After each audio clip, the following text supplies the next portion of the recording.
In this video, we will be finding the distance travel. This is a common competitive examination question, generally in civil service examinations, GATE, CAT, etc.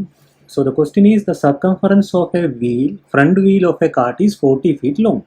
Circumference of front wheel is 40 feet long and that of the back wheel is 48 feet long.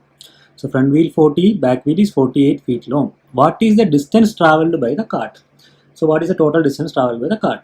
When front wheel has done 8 more revolution than rear wheel. So it means the front wheel has done 8 more revolution than the rear wheel. So let the rear wheel makes n revolutions. Let's n we can take. At this time the front wheel should have made n plus 8 revolutions. How n plus 8?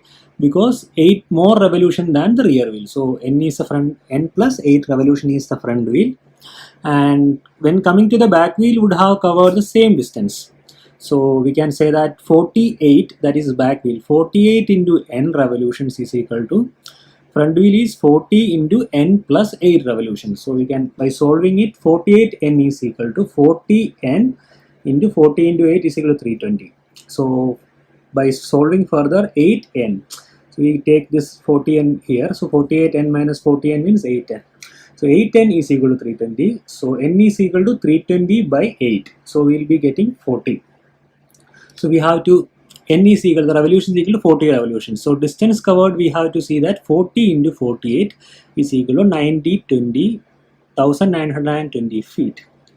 So this is about the total distance travel problem. This is a common question in most of the competitive examinations. Watch this video 1 or 2 times or write down the question and practice. So this can be a short question in most of the examinations. Thank you so much for watching. Like and share. Thank you.